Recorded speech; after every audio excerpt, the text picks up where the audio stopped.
కోసమో నీ కోసమో పాడలేదు, మొత్తం ఆదివాసీ వ్యవస్థ కోసం మనమందరం కలిసి ఉన్నాం, మనమందరం కూడా కలిసి ముందుకు పోవడమనే ఆ మంచి సంగీతం పాడినందుకు మనం ఎలాగైతే ఆనందపడతామో అదే మాదిరిగా మన గ్రామాల అభివృద్ధి చేసి మన జీవన విధానానికి తోడ్పడేటటువంటి వ్యవస్థ వచ్చినందుకు మనం అందరం కూడా సంతోషించాలి. అంతేనా కాదు, మనమంతా కూడా దాంట్లో భాగంగా ఈ ఆదివాసీ ట్రస్ట్ అనేది దీన్ని తీసుకొని ముందుకు తీసుకొచ్చి చూసుకునే పరిస్థితుల్లో మనం ఆదివాసులు అంటే నిజంగా భూమి పుట్టిన తర్వాత మొట్టమొదటిగా పుట్టింది ఎవరెవరమో ఆదివాసులే. అది నేను చెప్పే మాట కాదు, చరిత్ర చెప్పే మాట. ఎందుకంటే నిండు పార్లమెంట్ సాక్షిగా కాంగ్రెస్ అధ్యక్షుడు రాహుల్ గాంధీ గారు కూడా నిజంగా నిండు అసెంబ్లీలో పార్లమెంట్ లో కూడా ఈ భూమి పుట్టినప్పుడు మొట్టమొదటిగా పుట్టింది ఎవరంటే ఆదివాసి అని చెప్పడం జరిగింది. అది అతని నోట్లోనే చెప్పింది అని కాకుండా తెలుగు చరిత్ర అంటే అది మీకు తెలుసుకోవాలి. అసలు హిస్టరీ అనేది ప్రతి వ్యక్తికి తెలియాలా.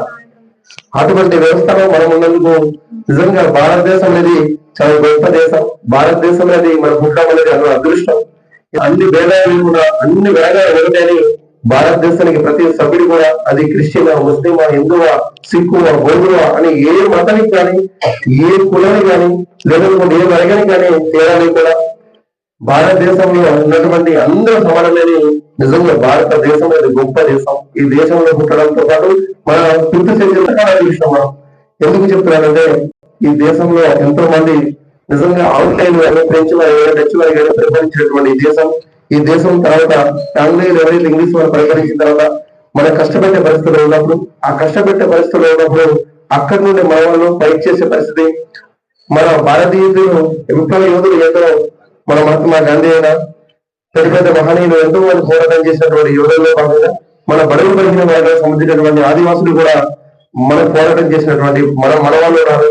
ఆ మనవల్లో మరి కామయ్యైనా కుమారం భీమైనా బిర్సా ముండైనా గావు గంటందరైనా గావు మల్లుదరైనా కూడా వాణి భరించుకున్న దినంగా మనం భావిస్తాం. కారణం ఆ రోజు అభిప్రాయ యోధులు కూడా మన ఆదివాసులే. అటువంటి జాతిలో మనం ఉన్నందుకు మన సమగ్రంగా ఫీల్ అవ్వాలి, తెలుసుకోవాలి. హిస్టరికల్ చరిత్ర తెలుసుకున్నప్పుడు మాత్రమే మనం ముందుకు పోయే పరిస్థితి ఉంటది.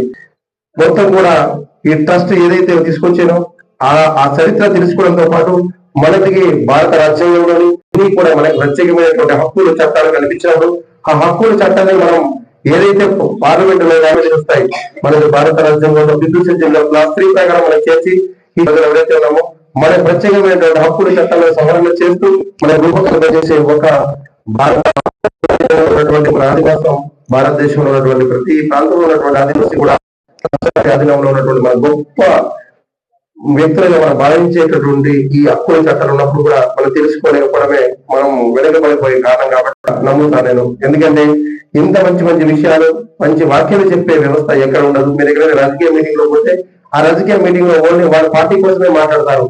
ఏ పార్టీ ఉండొచ్చు ఆ పార్టీ కోసం మాట్లాడతారు తప్ప ఇంకో పార్టీ కోసం వ్యతిరేకంగా మాట్లాడతారు. కానీ ఈ వేదిక ఏ రాష్ట్రంలో ఉన్నా ఎక్కడున్నా కూడా మన ఆదివాసీ అనే వ్యక్తి అందరూ సమానంగా భావిస్తాం, అందరికీ ఒకేలా మాట్లాడతాం, ఒకేలా చూస్తాం ప్రతి విషయంలో కూడా.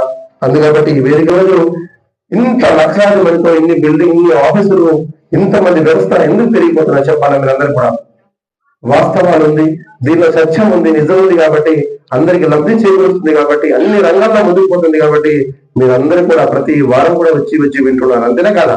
కొత్తది మన గ్రామాల అభివృద్ధి కోసం రోడ్లు కానీ డెవలప్మెంట్ పర్పస్ ప్రతి విషయంలో కూడా డెవలప్మెంట్ పర్పస్ 3 రంగాల్లో తీసుకొచ్చాం.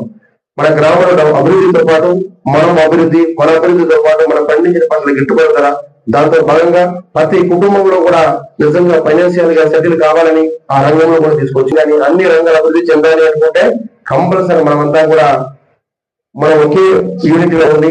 అభివృద్ధి ఏదైతే ప్రభుత్వాలు రాష్ట్ర ప్రభుత్వం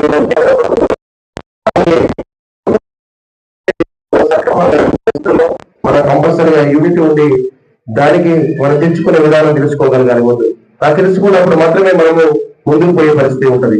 దాంతో పాటు ఏదైతే మన అభివృద్ధి రోడ్డు కానీ కంట కానీ మంచినీళ్ళు కానీ విద్య కానీ వైద్యం కానీ సక్రమంగా అనే పరిస్థితులు ఉంటే ఎవరైనా కూడా ప్రతి సభ్యుడు కూడా నేను ఇక్కడ వాలంటీర్ వ్యవస్థ కానీ లేదనుకుంటే ఈ వ్యవస్థ తీసుకొచ్చినప్పుడు మీ గ్రామాల అభివృద్ధి జరిగే పరిస్థితులు ఉంటే మీరు సక్రమంగా వచ్చి నిజంగా ఉన్నత అధికారులు కలిగితే మండల స్థాయి అధికారులు కానీ లేకపోతే జిల్లా స్థాయి అధికారులు కానీ లేదనుకుంటే మీరు ఎమ్మెల్యే మినిస్టర్ కూడా ఇచ్చినా కూడా ఆ సమస్య పరిష్కరించిన పరిస్థితులు ఉంటే మీరు నిజంగా ఈ ఆఫీస్కి వచ్చి ఇక్కడే మీ యొక్క రోడ్డు అయినా సిసి రోడ్ అయినా ఏ ప్రాబ్లం అయినా కూడా మేము చేస్తాం.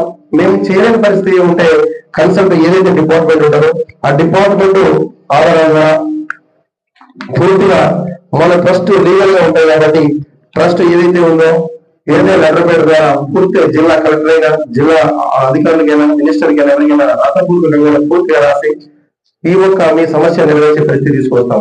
అందుకబట్టి ఈ ఇచ్చే రాసినటువంటి లెటర్ అయినా కూడా ఇది ఎవరిది అంటే నేను ఒప్పుడు రాసింది కాదు. ఎందుకంటే 1,60,000 మంది సభ్యత కలిగినటువంటి వ్యవస్థ. ఈ వ్యవస్థకు మనం అందరం కలిసి ఆ గ్రామానికి అభివృద్ధిగా ఉండాలని మనం రాసే ఒక లెటర్. కాబట్టి మీరు కంప్లీట్ గా మీకు సమస్య లేకున్నా కూడా కంప్లీట్ గా ఇక్కడ ఇచ్చే కార్యక్రమాలు మీరు చేయాలి. ఓకేనా? దాని ద్వారా నేను ఎంతవరకు చేయగలిగిన అంతవరకు నేను చేస్తున్నాను.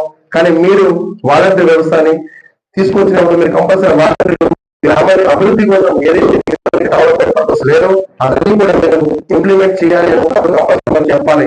చెప్పినప్పుడు మాత్రమే ముందుకు పోతాయి.